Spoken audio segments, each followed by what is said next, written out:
बच्चों, आज हम सामान्य हिंदी कक्षा 12 का प्री बोर्ड परीक्षा का पेपर देखेंगे। प्री बोर्ड परीक्षा 2022-2023 के लिए ये पेपर है। समय 3 घंटे है। कक्षा 12 के लिए है। पूर्णांक 100 नंबर का रहेगा। विषय सामान्य हिंदी है। नोट: संपूर्ण प्रश्न पत्र 2 खंडों में विभाजित है। सभी अनिवार्य है। कहने का मतलब कि सभी प्रश्नों को आपको करना है। आपका प्रश्न पत्र जो है वो 2 खंडों में विभक्त है। प्रश्न पत्र देखने के पहले आप लोग कॉपी और पेन ले लीजिए और प्रत्येक प्रश्नों का उत्तर लिखिए और अपने आप को देखिए कि आपकी तैयारी कितनी हुई है। इससे आपको पता चल जाएगा कि आपकी तैयारी कितना हुआ है। चलिए प्रश्न को देखा जाए। पहला प्रश्न है, पहला का क प्रश्न है, वासुदेव शरण अग्रवाल की रचना है। अ अंतराल, ब त्रिशंकु, स तट की खोज, द वाग्धारा, ख मैला आंचल किसका उपन्यास है। अ वृंदावन लाल वर्मा, ब भगवती चरण वर्मा, स फणीश्वर नाथ रेणु, द मुंशी प्रेमचंद्र। तो जो भी आप इसमें से है उसका आप उत्तर दीजिएगा उसमें। और प्रत्येक प्रश्न एक एक नंबर का है। कहने का मतलब ये जो बहुविकल्पी है ये एक एक नंबर का रहेगा। ग अग्नि की उड़ान किसका रचना है। अ प्रो जी सुंदर रेड्डी, ब हजारी प्रसाद द्विवेदी, स doctor APJ Abdul Kalam, the Bharatendu Harishchandra. जो भी रहेगा आप अपना उत्तर लिख लीजिए। घ प्रगतिशील लेखक संघ का प्रथम अधिवेशन हुआ। अ सन 1932 में, ब सन 1938 में, स सन 1936 में, द सन 1940 में। जो भी रहेगा अपने उत्तर को लिख लीजिए। अंग का है, आनंद कादम्बिनी पत्रिका कहाँ से निकलती है। अ मिर्जापुर, ब इलाहाबाद, स कानपुर, द काशी। बहुत ही बढ़िया प्रश्न है। इस प्रश्न को आप देखिए कौन सा उत्तर है इसका। आप अपने उत्तर में लिखिए इस प्रश्न को। दूसरा का पहला देखा जाए। कामायनी किस युग की रचना है। अ द्विवेदी युग, ब छायावादी युग, स भारतेंदु युग, द प्रगतिवाद। जो भी रहेगा उसका उत्तर लिखिए। ख तृतीय तार सप्तक का प्रकाशन वर्ष है। अ 1941वीं, ब 1943वीं, स 1954वीं, द 1959 ईस्वी। जो भी रहेगा अपना उत्तर लिख लीजिए। ग सुमित्रानंदन पंत को साहित्य अकादमी पुरस्कार मिला था। अ लोकायतन, ब चिदम्बरा, स कला और बूढ़ा चांद, द पल्लव। किसके लिए मिला था उसको लिखना है आपको। घ निम्न में कौन बृहत्त्रयी कवि नहीं है। कौन नहीं है। अ जयशंकर प्रसाद, ब पंत, स निराला, द महादेवी वर्मा। जो है उसमें से लिख लीजिए। अंग का है, निम्न में कौन प्रगतिवाद युग की प्रवृत्ति है। अ मानवतावाद, ब प्रकृति चित्रण, स भक्ति भावना, द शोधकों के प्रति आक्रोश। जो भी रहेगा आप अपने उत्तर को लिख लीजिए। तीसरा प्रश्न है, दिए गए गद्यांश पर आधारित प्रश्नों के उत्तर दीजिए। 10 नंबर का ही रहेगा। अशोक को जो सम्मान कालिदास से मिला वह अपूर्ण था। सुंदरियों के आसिंजनकारी नुपुर वाले चरणों के मृदु आघात से वह फूलता था।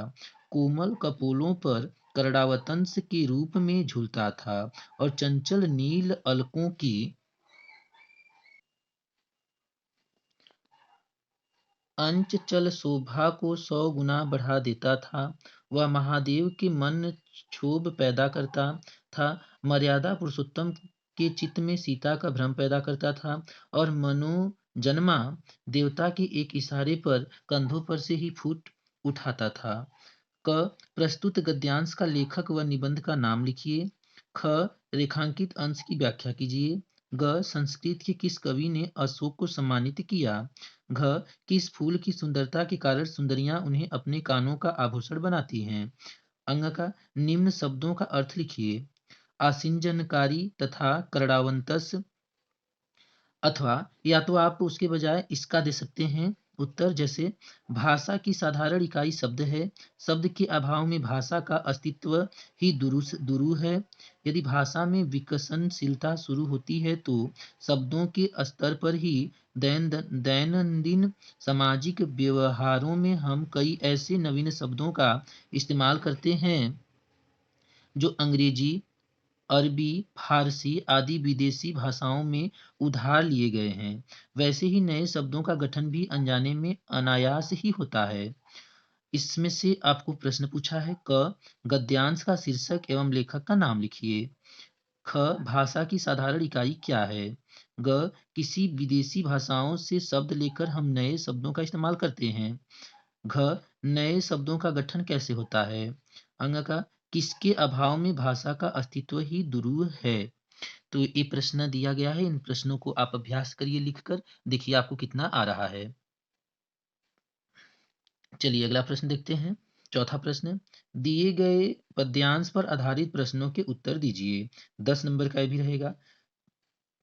तपस्वी क्यों इतने हो क्लांत, वेदना का यह कैसा वेग, आह तुम कितने अधिक हताश, बताओ यह कैसा उद्वेग। दुख की पिछली रजनी बीच विकसत सुख का नवल प्रभात, एक पर्दा यह छीना नील, छिपाए हैं जिसमें सुख गात। ये जो है पद्यांश, इसमें से आपको प्रश्न पूछा है। प्रश्न क कविता का शीर्षक एवं कवि का नाम लिखिए। ख एक पर्दा यह छीना नील, छिपाए हैं जिसमें सुख गात रेखांकित अंश की व्याख्या कीजिए। ग तपस्वी संबोधन किसके लिए किया गया है। घ आह शब्द से किस भाव को व्यक्त किया गया है। अंग का रजनी व प्रभात शब्दों के दो दो पर्यायवाची शब्द लिखिए। अथवा सुख भोग खोजने आते सब, आए तुम करने सत्य खोज, जग की मिट्टी पुतले जन, तुम आत्मा के मन के मनोज। जड़ता हिंसा स्पर्धा में भर, चेतना अहिंसा नम्र ओज, पशुता का पंकज बना दिया तुमने मानवता का सरोज। इसमें से प्रश्न पूछा है क कविता का शीर्षक एवं कवि का नाम लिखिए। ख रेखांकित अंश की व्याख्या कीजिए। ग इस दुनिया में सब लोग क्या खोजने आते हैं। घ बापू ने संसार में मिट्टी का पुतला किसे कहा है। अंग का स्पर्धा और अहिंसा शब्द का अर्थ स्पष्ट कीजिए। पांचवा प्रश्न है, पांचवा का क किसी एक लेखकों में से किसी एक का जीवन परिचय देते हुए उनकी महत्वपूर्ण दो रचनाओं का उल्लेख कीजिए। 80 शब्द में लिखना है, 5 नंबर का रहेगा आपका। अ वासुदेव शरण अग्रवाल, ब सुंदर रेड्डी, स डॉक्टर एपीजे अब्दुल कलाम। पांचवा का ख प्रश्न है, निम्न कवियों में से किसी एक कवि का साहित्यिक परिचय एवं उनकी दो प्रमुख कृतियों का नाम लिखिए। 80 शब्द में लिखना है, 5 नंबर का है। अ जयशंकर प्रसाद, ब दिनकर, स मैथिली शरण गुप्त का। छठवां प्रश्न है, ध्रुव यात्रा अथवा बहादुर कहानी की सारांश लिखिए, अथवा पंचलाइट अथवा बहादुर कहानी का उद्देश्य लिखिए। अधिकतम 80 शब्द में। इंपोर्टेंट ये प्रश्न है, ध्रुव यात्रा अथवा बहादुर की कहानी का सारांश लिखिए अथवा पंचलाइट, ठीक है, ये इंपोर्टेंट है। सातवां, रश्मिरथी खंडकाव्य के आधार पर चतुर्थ सर्ग का सारांश लिखिए, अथवा रश्मिरथी खंडकाव्य के आधार पर कर्ण का चरित्र चित्रण कीजिए। 5 नंबर का ये रहेगा, इसको भी आप लिख लीजिए। खंड का हम 8वां देखते हैं। 8वां का प्रश्न, दिए गए गद्यांश में से किसी एक का संदर्भ सहित हिंदी में अनुवाद कीजिए। अतीते प्रथम कल्पे चतुष्पदाः सिंह राजानं पूर्वं मत्तस्य आनन्दमत्स्यं शङ्कुनयः सौरहसं तस्य पुनः सुवर्णराजस्य दुहिताः सपोतिका अतीव रूपवती आसीत्। स तस्यै वरं दात यत् सा आत्मनश्चित् रुचितः स्वामिनः व्रीडुयात् इति। हंसराजः तस्य वरं दत्त्वा हिमवती शकुनी संघे सन्न्यपतत। अथवा महामना विद्वान वक्ता धार्मिको नेता पट्टुः पत्रकारश्चासीत् परमस्य सर्वोच्चगूढः जनसेवव्य आसीत्। अत्र कुत्रापि अयं जनान् दुःखितान् पीड्यमानाश्चपश्यत्, तत्रैव सः शीघ्रमेव उपस्थितः सर्वविधः साहाय्यञ्च अकरोत्। प्राणिसेवा अस्य स्वभाव एवासीत्। ख दिए गए पद्यांशों में से किसी एक का ससंदर्भ सहित हिंदी में अनुवाद कीजिए। न चौराहार्य न च राजहार्य न भ्रातृभाज्य न च भारी कार्य। व्यये कृते वर्धत एवं नित्य विधाधन्य सर्वधन प्रधानम्। अथवा जयन्ति ते महाभागा जनसेवापरायणाः। जरा मृत्युभय नास्ति यशा कीर्तिन्तनोः क्वचित्। नवा प्रश्न है, निम्न मुहावरों एवं लोकोक्तियों में से किसी एक का अर्थ लिखते हुए उसका वाक्य प्रयोग कीजिए। क, अंधेर नगरी चौपट राजा। ख, एक हाथ में ताली। एक हाथ में ताली नहीं बजती। यहाँ पे आपका होना चाहिए एक हाथ से ताली नहीं बजती। ग, आंख का तारा। घ, सिर पीटना। 10वां का क है, निम्न शब्दों के संधि विच्छेद के सही विकल्प का चयन कीजिए। पहला है महोदय का संधि विच्छेद है। महोदय का क्या है? अ मही प्लस उदय। ब महा। दूसरा प्रश्न है, कला वीव का संधि विच्छेद है। अ कला प्लस ईव। ब कलो प्लस ईव। स कल प्लस वीव। द कलो प्लस ईव। तीसरा प्रश्न है, प्रत्युत्तर का संधि विच्छेद है। अ प्रति प्लस उत्तर। ब प्रत प्लस युत्तर। स प्र प्लस इत्युत्तर। द प्रति प्लस उत्तर। जो भी है आप लिख लीजिए इसका। ख है, दिए गए निम्न शब्दों की विभक्ति और वचन के अनुसार चयन कीजिए। पहला है, आत्मनेय में विभक्ति और वचन है। अ चतुर्थी एक वचन। ब पंचमी एक वचन। स सप्तमी एक वचन। द षष्ठी बहुवचन। दूसरा, नामना में विभक्ति और वचन है। अ तृतीया एक वचन। ब सप्तमी एक वचन। स षष्ठी बहुवचन। द पंचमी एक वचन। 11 का क्या है, निम्न शब्द युग्मों का सही अर्थ चयन करके लिखिए। पहला का वसन व्यसन। अ विवश और व्याकुल। ब वस्त्र और आदत। स कवच और भोजन। द विस्तार और आदत। जो भी है आप इसको लिख लीजिए। दूसरा प्रश्न है, वृत्त वित्त। इसका क्या होगा? अ चरित्र और संपदा। ब धन और दौलत। स गिरोह और घर। द गांव और घर। जो भी रहेगा आप इसको लिख लीजिए।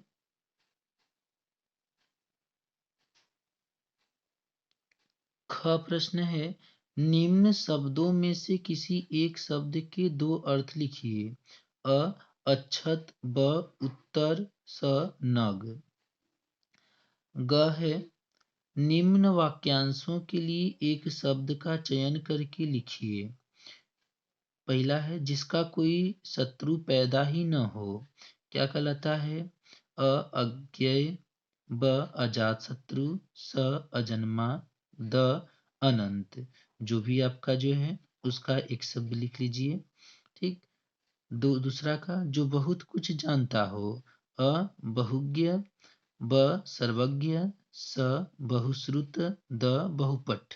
जो भी है आप लिख लीजिए। 12वां प्रश्न का क है, वीर अथवा हास्य रस की परिभाषा उदाहरण सहित लिखिए। 2 नंबर का है, ख श्लेष अथवा उपमा अलंकार की परिभाषा उदाहरण सहित लिखिए। 2 नंबर का। ग चौपाई अथवा दोहा छंद का लक्षण व उदाहरण लिखिए। 13वां, किसी दैनिक पत्र के संपादन के नाम एक पत्र लिखिए जिसमें शहर में फैली संक्रामक बीमारी में प्रति नगर स्वास्थ्य अधिकारी का ध्यान आकर्षित किया गया हो, अथवा किसी बैंक के प्रबंधक को कोई व्यवसाय करने हेतु ऋण प्राप्ति के लिए एक आवेदन पत्र लिखिए। 6 नंबर का रहेगा ये। 14वां प्रश्न और आखिरी प्रश्न रहेगा आपके प्रश्न पत्र का, निम्न विषयों में से किसी एक पर अपनी भाषा शैली में निबंध लिखिए। 9 नंबर का। क भारत में बढ़ती हुई महंगाई की समस्या। ख आतंकवाद की समस्या। ग नारी सशक्तिकरण। घ आजादी की अमृत महोत्सव। अंग का नई शिक्षा नीति 2020 का। तो इस तरह से आज हम लोगों ने कक्षा 12 का प्री बोर्ड का पेपर देखा कि कैसे कैसे प्री बोर्ड में परीक्षाएं में पेपर पूछा जाता है। आप इसका अभ्यास करिए और लगातार प्रैक्टिस सेट करते रहिए, अच्छा नंबर उठेगा।